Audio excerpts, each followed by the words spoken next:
Hey, everybody. Welcome back to The Collective. We have another fantastic show for you planned out today. I am very excited to welcome back both Aaron and Jake. Thank you guys so much for joining us. While I am doing that, I hope y'all are liking the show, subscribing to the button, hitting the notification bell. That way you get your email in the morning every time we go live, which is, of course, every day. So, we are going to be talking about the physical peak performance. And I know that the the topic itself can be quite large, but what I wanted to really kind of focus on is how everything intermingles across this week. So we are going to be focusing on the physical side of it, but throughout the week, as we talk about peak performance, I think all of these topics will mingle in and amongst each other. Mhm. Now, we talked about kind of the foundations of peak performance yesterday, and we're going to be talking physical now. And I'm going to go hit you, Sean, because you were a high performance race coach, and you talk quite a bit about physical peak performance. So why don't we start with your definition of what physical peak performance is, and then we can dive Sure, into the rest. sure. I'm not sure if my definition will be any better than anyone else's, but I do have a bit of experience in it, and I'll get us started.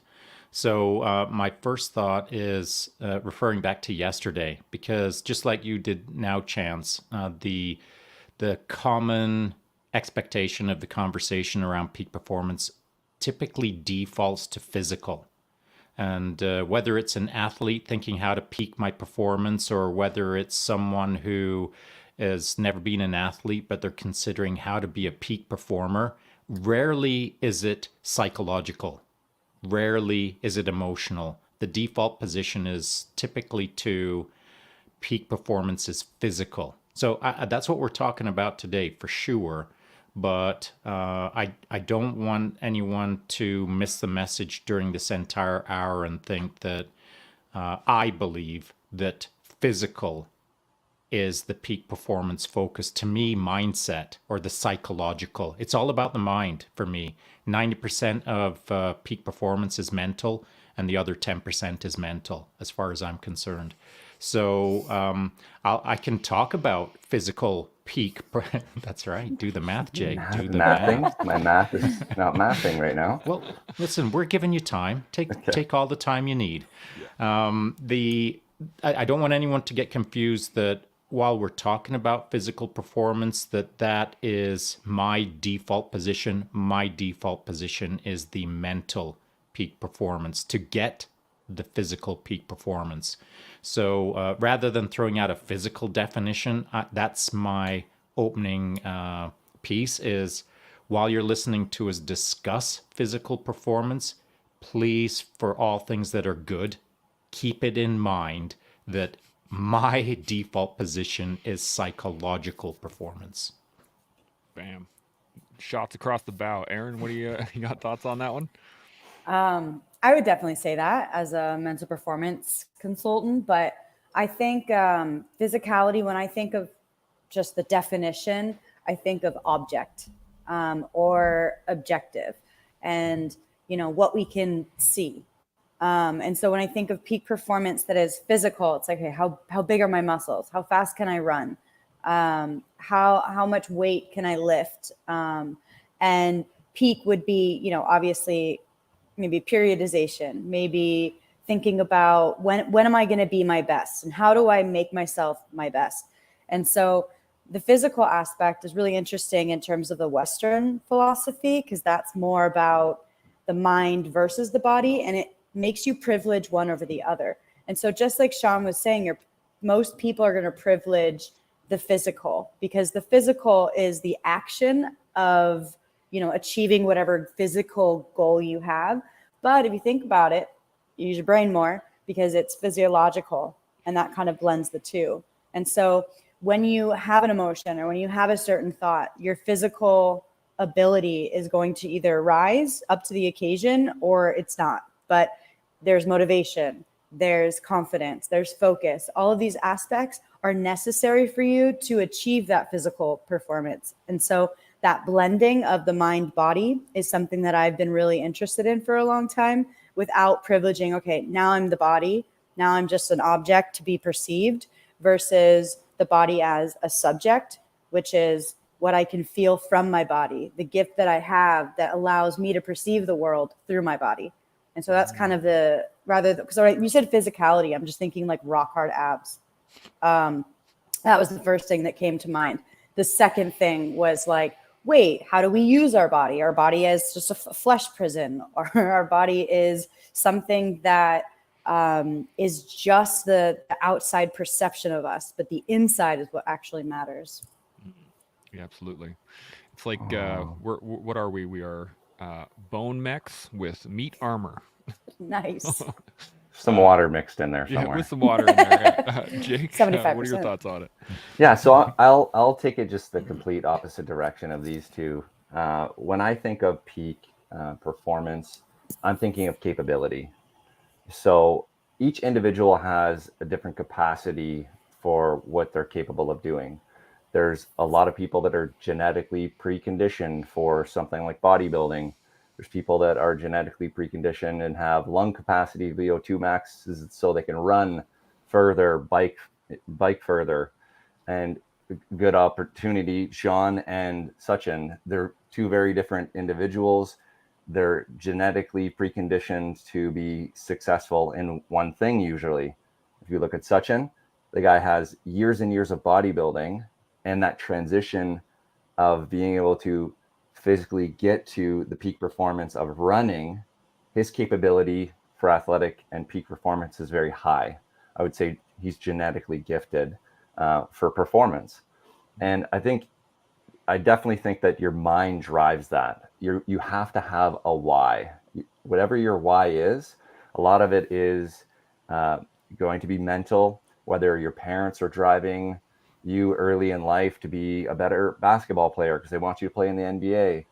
A lot of that is how you respond to that mentally. It's not all just your physical capability of maybe I'm tall, so that's why I play basketball. Just got pushed in that direction. Welcome to my life. Right? So like myself, same thing. But a lot of it has to do with your own capabilities. And a lot of that's going to be physical capabilities, but also mental. So I can't stray too far away, because if you don't make a choice mentally to actually go out and adapt to stressors in the world, like resistance, whether that resistance is dumbbells, barbells, resistance bands, yoga, a bike, it doesn't matter, but it's all about application of resistance against you and how you mentally get through that. So I can't say Sean's wrong, which is so aggravating. I wish you would have. It would have infuriated I me. was trying. I was like, I would see if I could trick him here. No. John, you got any points to add to that? I do, and so we're still early in the conversation. However, I'm not going to disagree with Jake, even though it infuriates me that I can't reverse his infuriation. I think that now that we're getting into the topic at hand, which is physical performance, of course, I've been a long-time coach in high performance racing, and I've created world champions, national champions, regional champions, all kinds of champions. But those kind of outcomes, in the sense that I've created them, I've facilitated them, that's a more correct term, in the sense of running those programs for all of the people that I've worked with. I've learned a lot about them. They've learned a lot about themselves, but I've learned a lot about the process. The process is the overarching theme of physical peak performance in my mind, because we can tease all the nuance out of each individual, and we could tell 1,000 different stories today about the 1,000 different unique individuals who uniquely solve their own physical peak performance. But I think there's a lot of commonalities when we look at those 1,000 individuals on how they achieve their peak performance. I'll use myself as the example. No one taught me how to peak perform. I had to learn it. And so I am naturally gifted as an athlete for sure. And so it drove my wife crazy when we first telemarked together. I'd never telemarked, and she was a long-time telemarker. And we went up to Ski Hill, and I clicked into my telemark boots for the first time. By the end of the day, I was telemarking better than her. And she said, It's so annoying that you're doing it better than I am already, and it's only been half a day. Well, maybe I'm gifted, or maybe I've just learned a whole pile of things up to that point, so that then when I click into those telemark boots, I can do me. And me as a result of a couple of decades of hard training and a hard understanding my physical shell. I've mentioned it in the past that I feel our bodies are the sensory vehicle. They are what helps us interact with the world. They are what our body gathers bandwidth. So our body is like almost an inert vessel. It does things, but it doesn't decide things. Our brains decide things. So our brains interpret the sensory information that is bandwidth from the world. Our brain interprets it and then does something with it. Well, again, back to the psychological or mental importance in physical peak performance. My body knew how to perform, but my brain had to figure out how it performs in each thing. And so through a pile of mistakes, a pile of hard things, a pile of milestones, and a pile of successful outcomes, we'll call it, my brain started to patternize how my physical body could do things based on the sensory input out there. So I wrote this morning on my IG post about situational awareness. If you want to understand situational awareness, you've got to start to develop the skill set of situational awareness. And what does that even mean? Start paying attention to what's going on around you in a 360-degree fashion. There's more to it than that, but that is life. If you're situationally aware of what's going on around you, and you're situationally aware of what's going on inside of you, then you just have to take your physical shell, accept the bandwidth, let your brain interpret the situational awareness, and start producing outcome in the now. That's what I've done as an athlete, and that's what I've done with all of my athletes, teaching them how to perform in the now rather than focused on a pile of other white noise that some athletes can focus on. Now, of course, there's science methodologies in respect to physical training. We can talk about taper peaks, we can talk about nutrition, we can talk about all kinds of sleep and this and that. But at the end of the day, if I haven't eaten for 2 days and I haven't slept in 3 days and I've only had a mouthful of water several times throughout that 3-day period, we'll call it, I'll still freaking perform because my body knows that it can, my brain demands that it will, and I simply exist in the now doing what's expected of me, what I expect of me in the moment. And so physical, again, we can tweak it, we can maximize it, we can optimize it all day long. But at the end of the day, if you don't know a freaking thing about peak performance physically, if you've got a strong mind, you'll get pretty close to the finish line as far as I'm concerned. I think that's why you're set apart from everybody else, though, Sean, because you have that capability of turning everything else off that you didn't do or wasn't the most efficient manner. You turn it all off and you just do. There's a lot of people that are planners. They plan, and they cannot, for their life of them, initiate that plan, right? Mm-hmm. You're a doer and you just go and do, and that sets you apart. That's a good point. Aaron, you got any thoughts on? Yeah, I really like how you're talking about more, I call them actionables. So obviously, if I'm working with the mind, I have to help them take their mind and make them, be able to choose, as you were saying, like make that choice to endure stressors. Sean, I heard a few things from you that I really liked was obviously mindfulness, being in the here, the now, and using I'm still going to go with flesh prison. When we're in this flesh prison and using those sensory, if you think about like enjoying a glass of wine, which I don't even do, I don't really like wine, but they talk about, okay, like feel the weight of it on your tongue. All the taste, like take your time to have that sensory experience and then figure out what impact you can make on your environment. And that's what that adaptability is to the stressors. But you have to understand, what are my stressors? What are my demands? Then you can consider what peak performance would look like in that certain domain. because peak performance is going to look way different in esports than it is in terms of baseball or MMA. And those are still sports. There's still a physicality to it, because, whether it's pushing buttons at a fast pace and staying, focused, or it's, waiting to catch a ball or do a free throw. So there are certain demands. And that's what I like to think about in terms of like people that I work with. What are the demands and the stressors that you have? And then what are the resources that you have, and how do they match up? And sometimes, just like we were saying kind of before we started recording, Chance, you were talking about being a tool and like kind of being like a jackknife or like one of those pocket knives that you're just like, scissors? I got little scissors. And being available for that. So I think when you think about what tool you have, how can it be adapted? Because it doesn't necessarily mean that a spoon is only for soup, right? A spoon can be for ice cream. And then, a fork can be for so many different things. You can stab, you can pick up, right? So there's a lot of different mechanisms, just like we can push and we can pull, but depends on the grip that we have. Everything into that physical, like how do we use our body to accomplish what we're trying to do? So, the goal setting is really, really important, because what are we trying to achieve?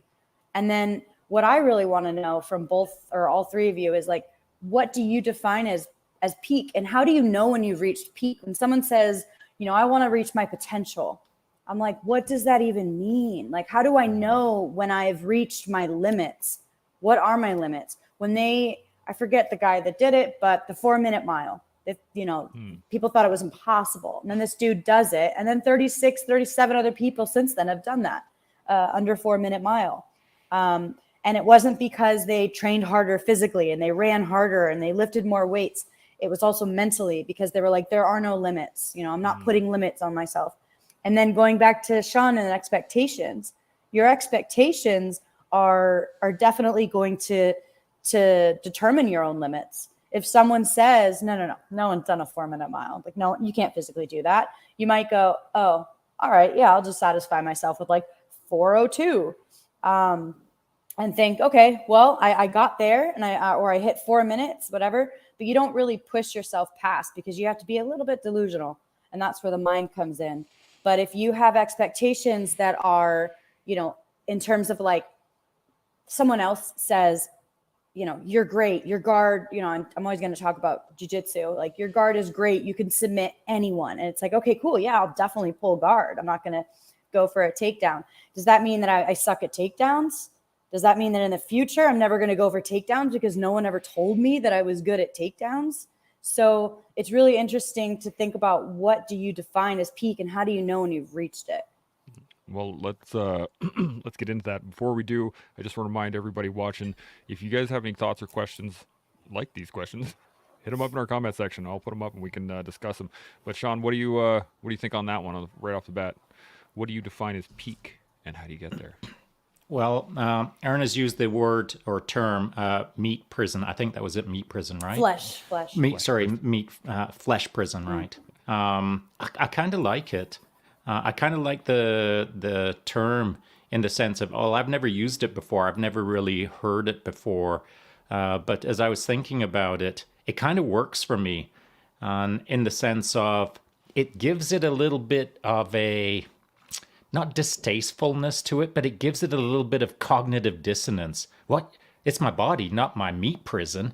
But I kind of like it now that I'm thinking about it, because what it did do to me when I heard it the second time was it allowed me to disconnect from the shell and think, yeah, that's what it is. Of course, it's a flesh prison, meat prison, however you want to term it.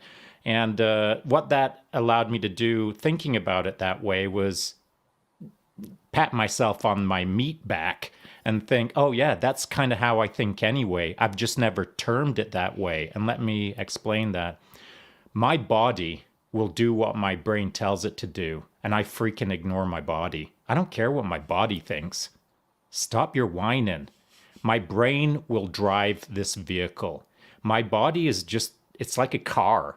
The tires sense the road. The brakes come into play when my brain says I've got to slow down.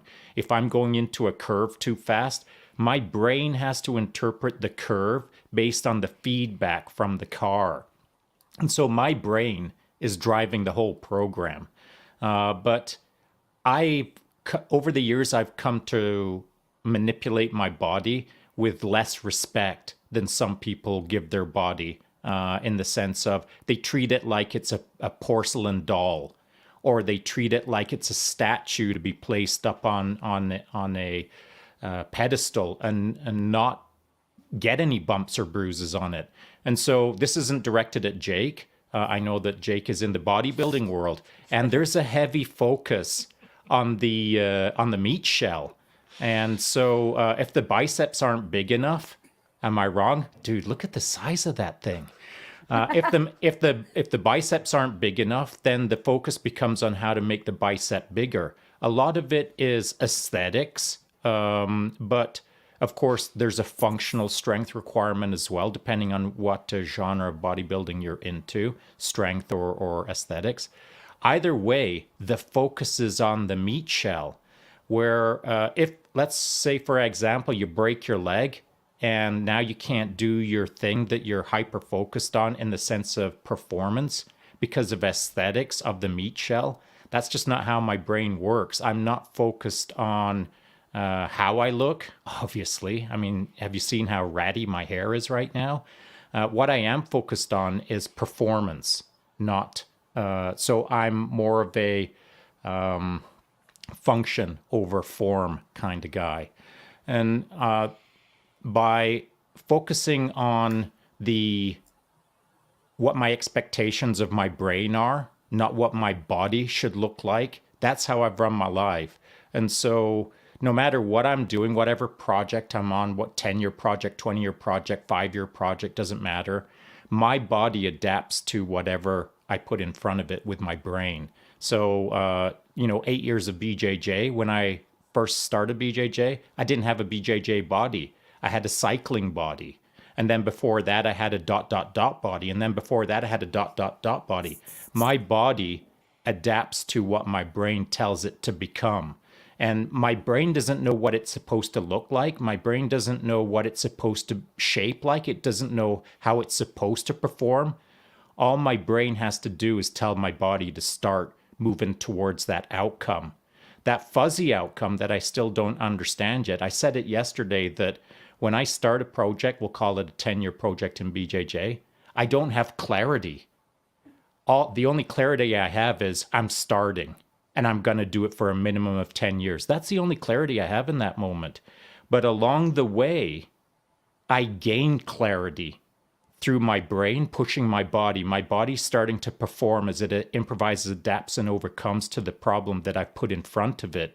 It just starts adapting to the requirement of whatever physicality I'm involved in. Now, my job as a higher functioning individual is to then observe that pattern, observe that trend, see where it's going, and then start tweaking it for peak performance. On day one, I can't tweak my physicality to understand what I'll need 6 years from now in BJJ. I can barely spell BJJ on day one. So along the way, I'll get clarity as to what's required of my physical shell, and my brain will start tweaking that based on the coachy McCoach science that I already know well before I could spell BJJ. So I have a question pertaining to that, Sean, because what you're talking about everything except for where that limitation, where that peak is for you. You're saying that your mind and your body are connected. Your body is just doing. But for you, have you ever experienced like an injury while you were biking? Yeah, sure. Lots. So, right? So say you have something like an ACL tear while you're biking. Is that beyond... I know you have. Sorry. It's okay. It's a soft spot. The trauma. Yeah.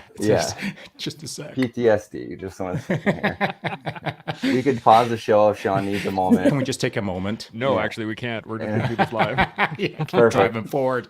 So is that right there? Is that you going beyond peak performance? Were you not operating within your limitations? So is there a disconnect between your mind and your body's capabilities?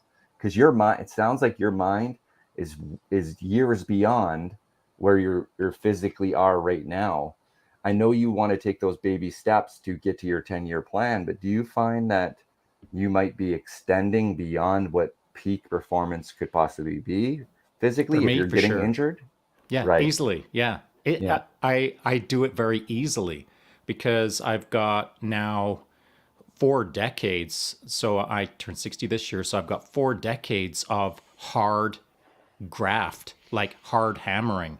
Mm-hmm. My first career in special operations taught me how to be bonkers, how to be a lunatic, how to be a madman in pursuit of what was required of me. And so Aaron had said that you kind of, I think it was you, Aaron, that said you kind of got to be a little crazy to drive forward on these kind of things. Well, consider me insane then, because I have certain expectations of myself. I have certain goals that I've set for myself. I have a certain style of life that I'm used to now. And it was taught to me in tier one, where I looked to my left and right and saw humans doing superhuman things, and it became normal. So the abnormal became normal. When I got used to that, I started liking the taste of that. And so once you've tasted how to hyper perform, as it were, it's hard to forget the taste. So I've never let that go. I push myself relentlessly. And people in my town sometimes, it just happened a few days ago. Do you know it's like 36 degrees Celsius out right now and it's super smoky and you're about to go for a ride? Yeah. I can't explain that to what I quote unquote call normal people, but it seems normal to me. I'm not dead yet, and I didn't die last time I did it, and I didn't die 10 years ago when I did it, and so on and so forth. So I think that my pace that I push on myself is a result of being surrounded by people who were pushing their pace, and it simply became normalized. The, this whole conversation actually is really interesting in terms of the analogies you guys have been using. Sean, you came up with the driving a car, and it seems very much like mechanics as a general sense of peak performance when you're talking about the physicality, right? If you want to go faster in a car, you need a bigger or more tuned or more efficient engine. And that's depending on what style of faster you want to go. Do you want to go faster 0 to 60? Do you want to go faster over the long term, like top speed? Do you want to go faster over land, et cetera, et cetera, et cetera? And it's quite interesting to kind of overlay the image of different styles of vehicles onto different styles of people, in that you have you can go anywhere you want in any realm, but the peak performance is going to look differently. It's going to look different for each style that you move from piece to piece, between a drag race versus NASCAR versus Indy versus overland versus et cetera, et cetera, et cetera. So I'm a monster truck. Yeah, we'll get you in a second here. Sean is a rally car. Aaron, what are you like? I'm a Fiat. See, I don't know if I would go with that. Maybe a sleeper car. That'd be cool. No, I'm actually a Toyota Corolla. There you go. Pretty durable. Pretty durable. I like that. Yeah. I'll shut up after I say this because I've been talking too long. But I'm gonna throw this out and then you guys play with it. So, in my opinion, I like what you're putting down there, Chance. It's a good, in the spirit of things, it's a good concept. However, I don't care what car I'm driving. You can put me in a jalopy or you can put me in a Ferrari. I'm gonna sit in the seat, depending whether it's carbon fiber or maybe it's got holes in it. Doesn't matter to me. I'm going to grab that steering wheel, I'm going to look directly ahead, and I'm going to drive it like I stole it. So I don't care what car it is. I'm going to freaking push the pace in it. If the wheels are flying off it, it doesn't matter to me. I'm going to drive it with 3 wheels. I'll drive it with 2 wheels. I'll do what is required of me to meet my expectations of myself in the jalopy or the supercar that I'm in at the moment. It's just a thought. Knowing Sean, he will drive all the wheels off it, pick it up, and then run. Mhm. So, I was gonna say I would never want to coach someone like you, Sean, and that's a compliment. It's honestly a compliment because you're the type of person that I would have to pull the reins back on, and I just know you wouldn't do it, right? Because you would always want to be pushing the capabilities of yourself, and that in the world of like bodybuilding or athletics can be a very dangerous and injury pursuing, career ending issue. could be Aaron. I Hold on. agree. However, However, I've coached enough of those athletes myself, and I recognize them by recognizing myself that I had to learn how to pull their reins in. In fact, one of them that comes immediately to mind, who we've had on the guest panel before, is Julie Kelly. I would have to rein her in on the regular because she is a go-getter, man. She'll push herself until she spontaneously combusts. So I recognize it in myself, which is a really good thing as a coach to be able to then recognize it in others. So, Coach Jake, in the spirit of your point, I would agree on a surface level. However, yeah. I would be your best athlete because I would absolutely listen to you because I understand the importance of a cold eye review and someone overarching my observations and guiding me correctly, because that's why I've hired you. Aaron, Absolutely. you got some thoughts? Yeah, I mean, when you talk about the car and the mechanics, it goes back to what Jake was saying about genetics. And, you know, you're born into this flesh prison. It is given to you what, you know, the cards you're dealt, whatever you want to call it.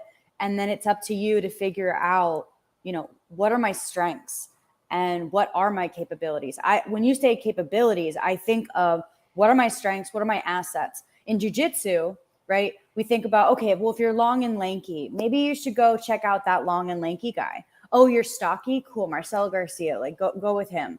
And we always try to think of like, okay, well, this could be your motivation, or you can emulate this person if you're not sure how to use your body yet. But it's not just genetics, right? It's the motivation or effort. So Sean, you talk about putting max effort. Like, doesn't matter what car I'm in. I imagine if it was like Freaky Friday and you and Jake like switched bodies, I think you'd have a hell of a time being younger and having, you know, And huge good looking. biceps. Oh And, yeah. yeah. And just the full package. It's like, oh my God, I never thought I'd ever experience this. And here you are. So I think you're talking about taking with what you have and then just running it into the ground, basically, and seeing how far it goes, not knowing of a actual limit and having this goal that may be delusional, maybe it's realistic. You know, we always say, okay, use SMART goals, right? Make them realistic, make them, you know, self-appointed, make them measurable. And so if you have it measured out, and, you know, Jake, you talk about planning rather than just doing, the planning has to be loose, right? Because you got to focus on what you can control. So we can't control the body that we have. We can't control, you know, the amount of strength. Like, I may not be strong, but I am flexible as hell. And I'm going to use that to my advantage. But I also need to know where it's a weakness and be able to amp up my strengths while not avoiding weaknesses, but at least figuring out what strengths can at least pick up where the weakness leaves off. And so I think that the physicality aspect is effort, genetics, but also personality, and thinking about, you know, what do I truly want? And that comes to the authentic self. So when we talk about physicality, and I talked about rock hard abs, you know, the aesthetic, Sean, you're talking about like, well, if my goal is for the aesthetic, or my goal is to meet a number on the scale, it's not really paying attention to your capabilities. It's not paying attention to the engine in your car. It's paying attention just to what it looks like. You know, the people like my dad, for example, he worked a sales job and he had a little Mitsubishi Mirage, and he made me every weekend wash his car as a chore, but because he cared so much about what people thought of him from the outside. And I think that's the hard part about physicality, is you start worrying about the car you're driving. You start worrying about, does this make me look cool? Does this make me look like I'm I fit into wherever I want to belong, which is a basic psychological need. But knowing that body image is part of the physicality, I think it makes it really hard to reach peak performance, because I always ask, what does it look like? You know, you wake up and you've reached your goal. What does it look like? How do we know when you've reached that goal? You know, how do you feel? What's your emotion? Who's around you? All of those things. Like really, really picture it and imagine it. And then how do we get there? Resources, demands, all that. But it really takes that tweaking and that listening to your body and being able to take what you have and make the most of it. So peak performance to me, especially in the physical realm, is not, which it's hard to say, because I always wanted to be like, well, if I'm an athlete, I'm going to have cauliflower ear. I didn't get cauliflower ear until I started doing striking, and someone hit me with a hook and I lost my hearing in that ear for like 2 weeks. So it's, you know, oh, I look tough because I have cauliflower ear, or, oh, I look like I'm in shape because I don't have cellulite, or, oh, you know, I'm getting ready for worlds. I can't win worlds if I don't have abs. Only people with abs win worlds. And you know, maybe that's why I haven't won GI worlds. I don't have abs, but we'll never know. So I think it's a lot about taking what you have, but also paying attention to those other expectations, like I need to have abs. I like the idea of abs. I love you staring off, imagining these abs right now. Abs. I'm telling you, it's really not all that big of a deal. Abs are one of the most useless. What are you talking about? I don't even have them right now, so I can't even I'm not even using myself. But when you talk about like abdominal muscles in a peak performance, like the physical portion, for me, I always think everything's show muscle or go muscle. So aesthetic muscle stuff, like being in bodybuilding world and coaching a lot of people who want to aesthetically look better, or the go muscle side of things is like the Sean's side of the world, where it's everything's just I want muscle that contracts in a certain way to perform for my specific sport, whether that's running or biking, right? So when it comes to what it looks like, that doesn't have anything to do with the function of that as much as we all think it does, right? I love that. That's a good point. Now, I got a couple comments and a question, but any other thoughts before we jump into it? Sean, you look like you got something. Yeah, just on the for anyone out there who thinks that I'm throwing aesthetics under the bus, I'm not. I'm just using it as an opportunity to delineate, as Jake just did very well, the difference between show muscle and go muscle, for lack of a better term. But ultimately, it comes down to, I suppose, how I run my life. And my life, as I've said before on many podcasts now, whether we're talking about psychological, emotional, or physiological, I like to bounce up against the safety barriers, man. Like when I'm driving my jalopy around the track, I want to be rubbing up against the edges of that corner that I'm taking, and I want to see some sparks, because I want to see what my body can do. I want to push myself so that I can understand my limits. I am not a guy who is happy in a very narrow bandwidth called mediocrity. I need to explore my left and right arcs of fire with my body, with my mind, with my emotions, with how I run my life. I need to go so hard one way and go so hard the other way that I fail both directions, and then understand what my now limits are. Not what my limits were when I could hover and be a ninja 20 years ago. Those limits are gone. They're limits that I can't recreate now, but I understand what it took to achieve those kind of things, and I understand what my mind, my body, and emotions are resilient enough to deal with. So it's just my job to keep pushing the pace and understanding my limits. I said it just recently that sometimes I ride so hard that I'll see little white dots. Like when I'm racing hard, it's not that my tunnel vision occurs because I'm not situationally aware. I've done a lot of things a lot of times so that I don't get that kind of tunnel vision. But my white dots in my wide vision will start appearing simply through oxygen deprivation and so much physiological stress that I'm getting close to, not really, getting close to blacking out. And so I'm comfortable in that hellacious zone of suckage called you're right on the edge of going off the cliff.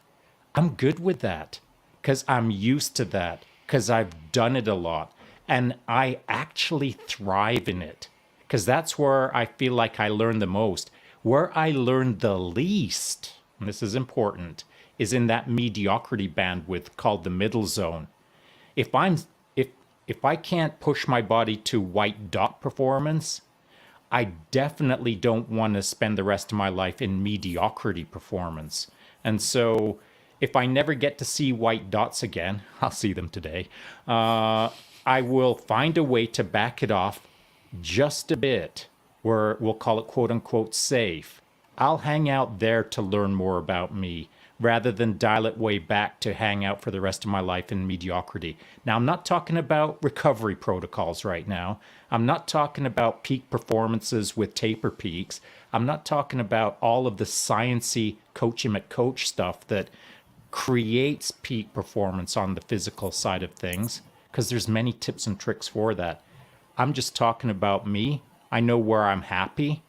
And I know that if I just dial it back a little bit, I'm still happy. If I dial it back a lot, I'm not happy. There's a lot to that, and it goes into exactly what I wanted to ask, but I do want to hit on these comments real quick. Carl jumps in and he says, "What doesn't kill you makes you stronger," which could go both ways on that one. Yeah. But he says this afterwards, says strength to balance or in a way cover off on weaknesses, which I kind of like, so that you can kind of play with silos a little bit.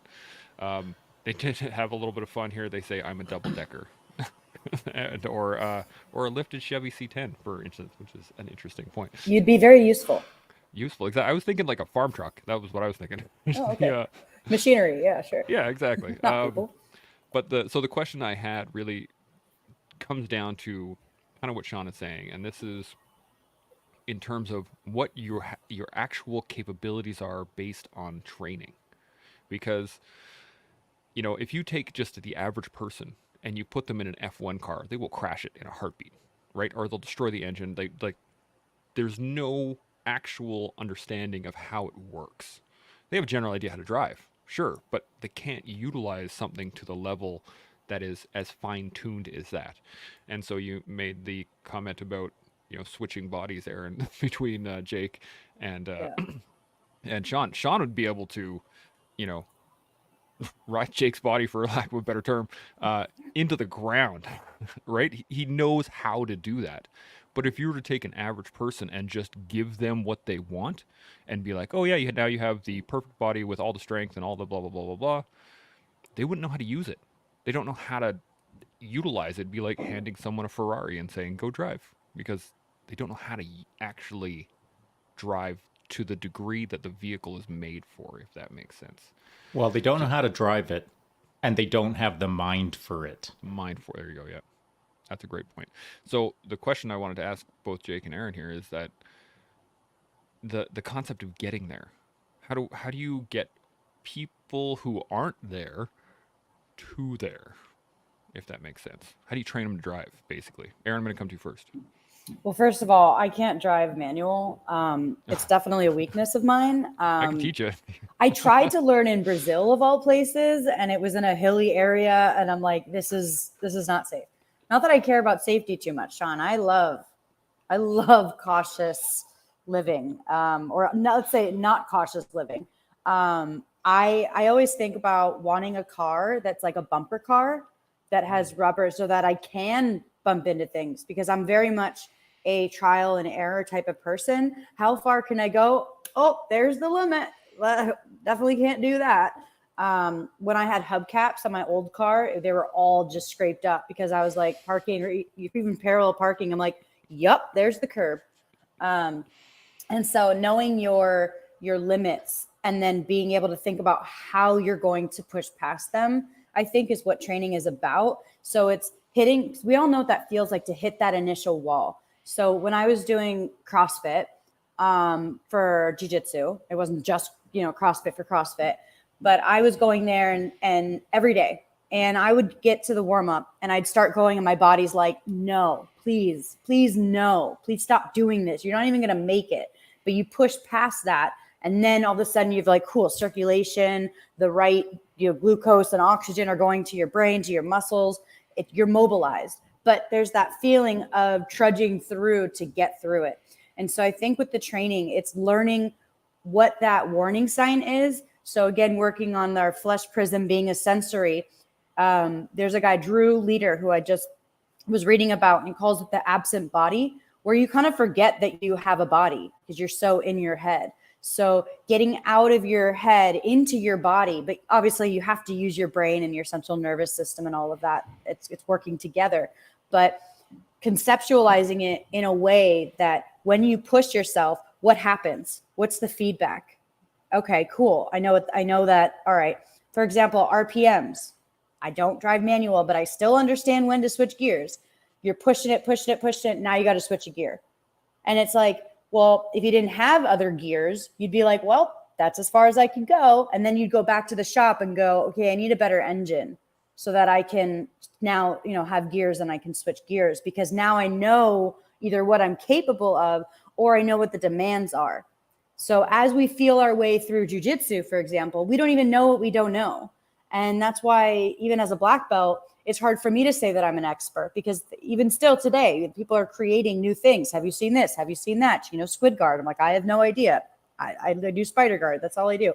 So having that ability to measure, of course, and do the maths, which is very hard, Jake, I understand, is that ability to say, I'm reaching further. And like some days you're not going to have the energy to go for that. And you're going to hit below what you're capable of. But you have to understand that you have to zoom out. And it's not like here and now, I need to do it now. And of course, Sean, that you have these deadlines, but they're long deadlines, right? Like you're like, I'm going to give myself this amount of time to figure it out. So in terms of training to get to that peak performance, it's figuring out what's a mental limit and what's a real limit, and then bridging that gap and doing it in a way that is very positive and not thinking about your weaknesses, but your strengths, and going, wow, that really showed that I'm good at that guard, or that I can run this way if I do it like this, and optimizing, tweaking, you called it, Sean. Absolutely. Jake, you got any thoughts on that? All right, let's go. So from a coaching perspective, for me, what I would basically do if I was taking on a client, I'll kind of bridge the gap between all the things we're talking about. Sean, I have you as a client now. You're fresh. You've never biked before. So I'm going to take an assessment of your capabilities. You're able to sit on a bike. Okay. So when he has the balance capabilities set on the bike, perfect. Now we got to get pedaling, and we just got to keep you vertical. And it's all about applying stressors to you as you do that. A bike has gears, right? So now we're changing the gear to make it more difficult. Now you're capable of biking for 10 minutes in gear 4.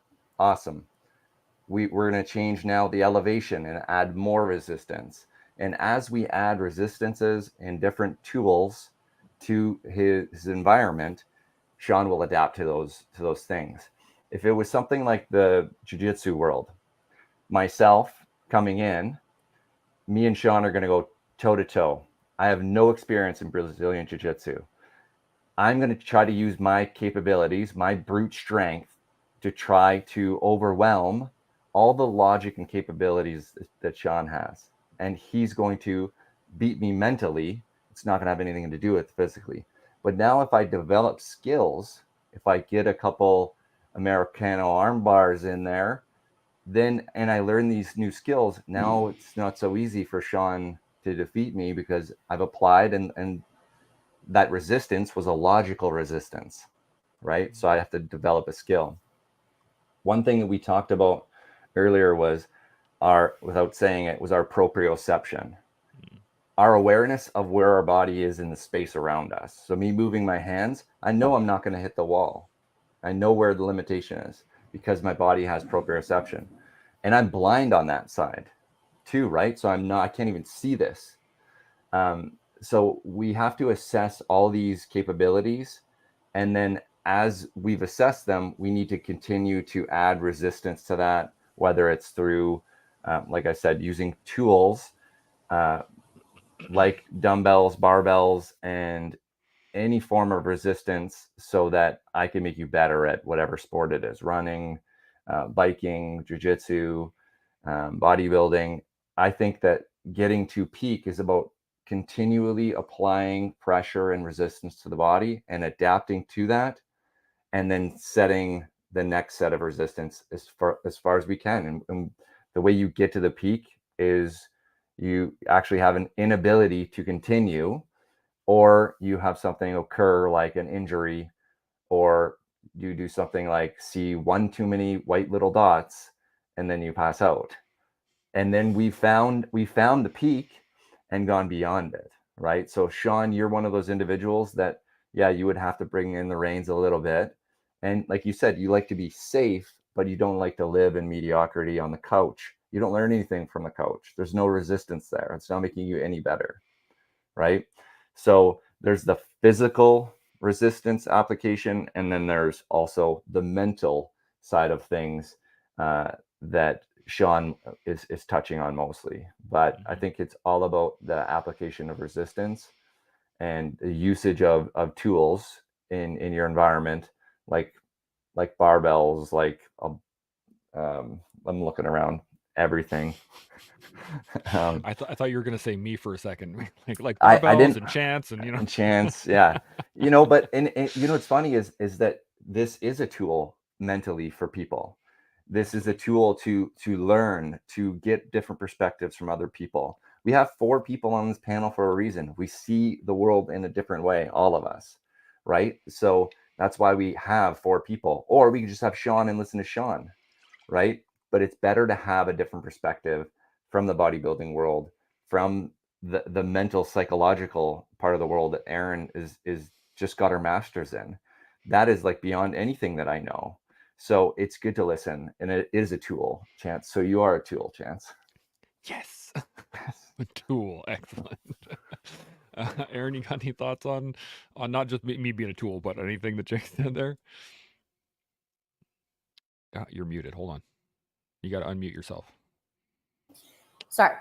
I'm going to use a word that you guys are going to be like, that's not how she says it. What? It's a process, because I like to create systems for certain thinking, right? And that's kind of what you've done, Sean, is you've said, well, I don't really know this particular sport, but I know how to figure it out. I know how to use my flesh prison to do the thing. I'm going to learn what the thing is, but I know my learning style. You know yourself, you know your body, and that obviously helps. And so what I heard from you, Jake, was assessment capabilities, which is what I do as well. I do assessments in terms of anxiety, in terms of confidence, in terms of focus, your mental coping skills, all of those. So I can see where you're at and I can meet you where you're at. For example, Sean, if you didn't know how to ride a bike, it's like, well, let's see what you can do. And then applying the stressors and the resistance and the tools. So for some, like for me, for example, I'm not putting someone through a workout. I'm putting them through a way of viewing what they do and viewing themselves in the moment and how good they do, how well they do it. And so I think applying those stressors and then giving them the tools, like, oh, you said that you had a problem with this. Well, I got a tool for that. But also understanding the theory behind it and understanding like, this is where I want to be, or this is where I thrive. And so that proprioception I really liked, so situational awareness, is understanding everything about where my limits are and then figuring out, okay, what's too little and what's too much. And I know that you'd probably hate this word, but moderation. There are situations in terms of moderation, meaning if you're over aroused, you're going to feel anxiety. You're going to have intrusive thoughts. You're going to feel tense and rigid, like you're walking through quicksand. But if you're not aroused enough for a performance, you're going to be lethargic. You're going to have your mind wandering. You're not going to be in the right thing, the right optimal zone of functioning.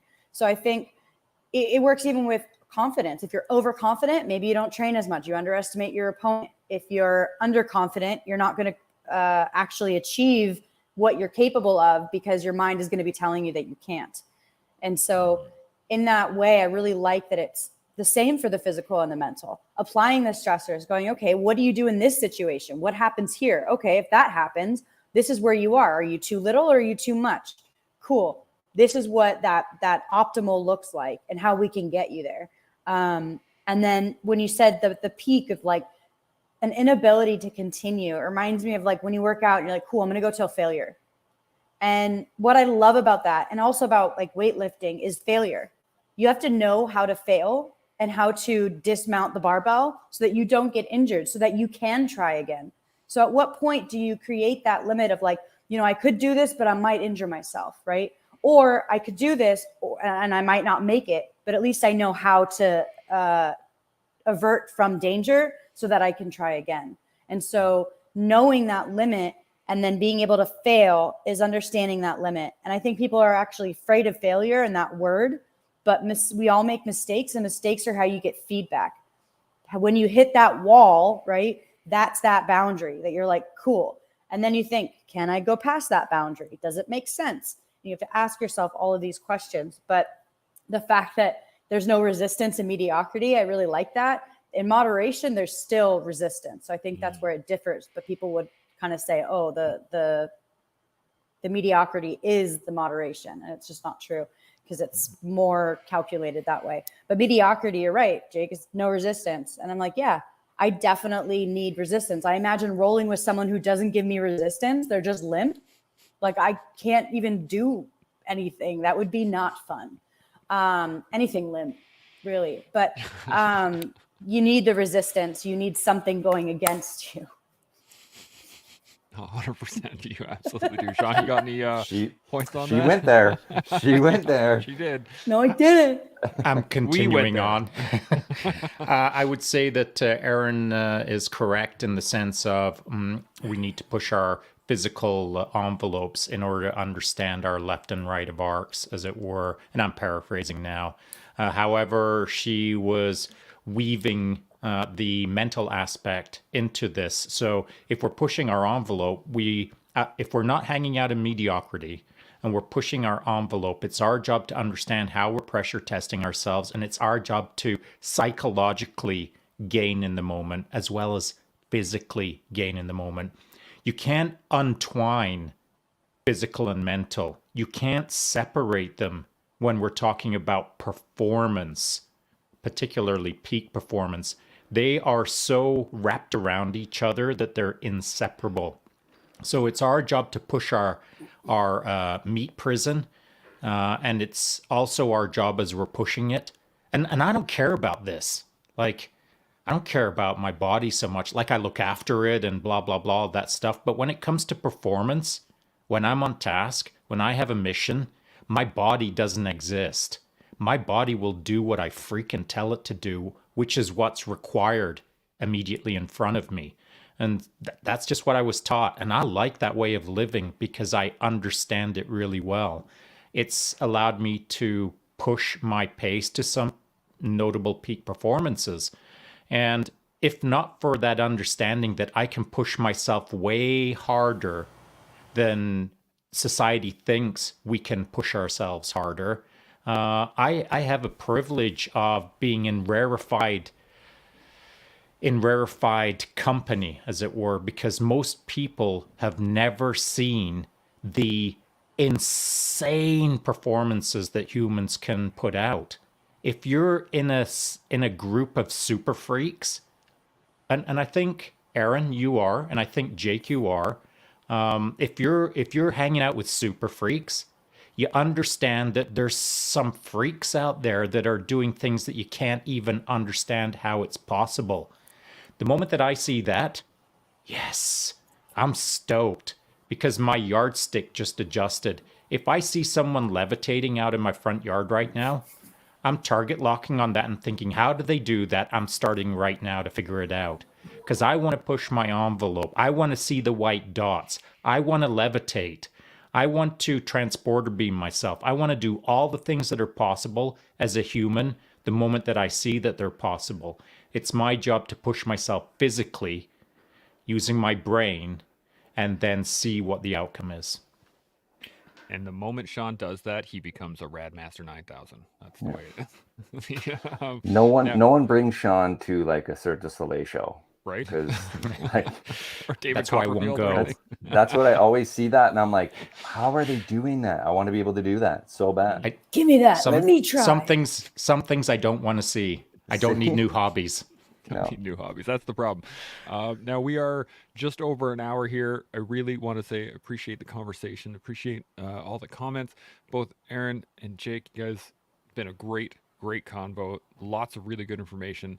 I'm very excited of how much this is going to help people that are watching, because it really does focus a lot of the muddiness that is out there on the internet. So I think I really appreciate the convo. So I wanted to, this comment just came up and I want to put it up there. It says, yep, there was a guy in my platoon way back when who could smoke while running a marathon or circuit training and lap people. Yeah, I remember a couple guys like that. Now let's get into some final thoughts on anything we talked about, physical, peak performance, on any sides of it. Jake, I'm going to start with you and then we'll carry on. What do you got? Yeah, I think that just in general, if you're trying to take this information and apply it to yourself, make sure that you're assessing your capabilities honestly. Like, look into yourself, be honest with yourself. What are your capabilities now? Apply small stressors to yourself, and you are going to advance towards your goal. If you want to find your peak, you are going to have to apply stressors to your life.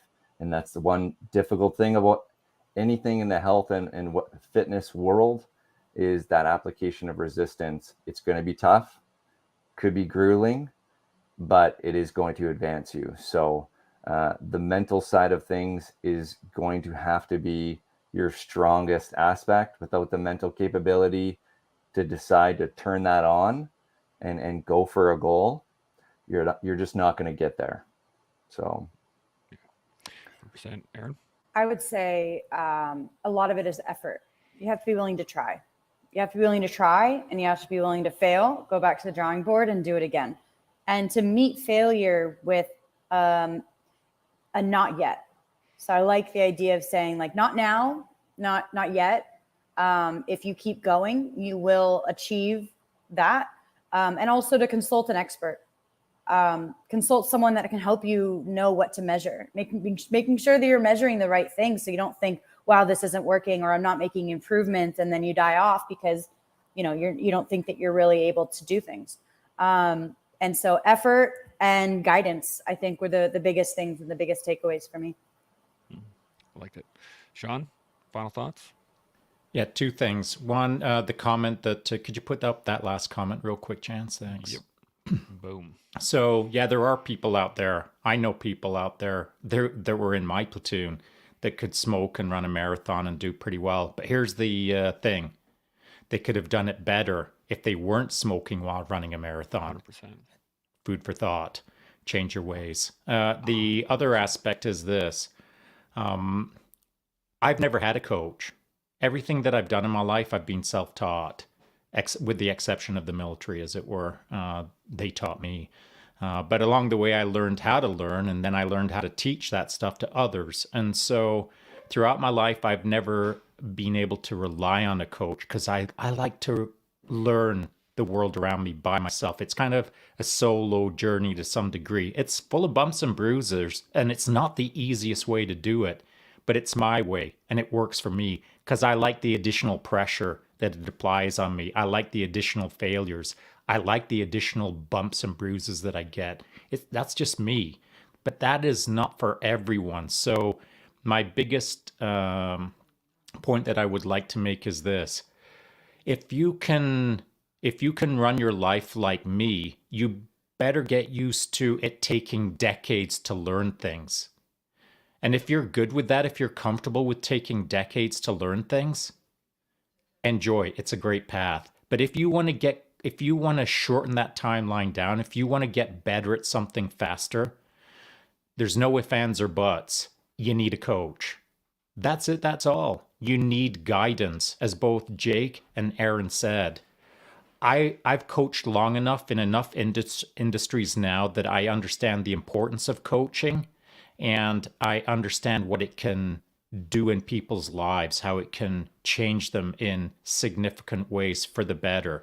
So rather than trying to figure all of this stuff out by yourself, because there's a lot of stuff to figure out, like a bajillion things that we didn't talk about today, stuff. Go find a coach that knows those bajillion things that can teach it to you so that maybe a decade from now you can be teaching it to others. 100%. And the understanding of time. I think that's a big thing that all of this stuff takes time. It's never going to be tomorrow until it is tomorrow, which I think is an interesting perspective on it, because it will come eventually, but it won't be tomorrow if you're starting today. So again, I just want to say thank you guys. It's been an awesome conversation. Really appreciate it. We're going to be continuing down this pathway for quite some time. For those watching, if you have any other questions or comments, by all means, put them in the comment section and we can engage those on the side. We read them all, so absolutely hit us up. And I just, I can't thank you guys enough, because it really crystallized a lot of the stuff for my own head on what peak performance is in terms of my physicality. It is awesome. So as we all learn how to be patient with time, build our own understanding of what we're capable of, we can grow into the people that we're meant to be. And we do that with us every day here on The Collective. We'll see y'all tomorrow. Chimo.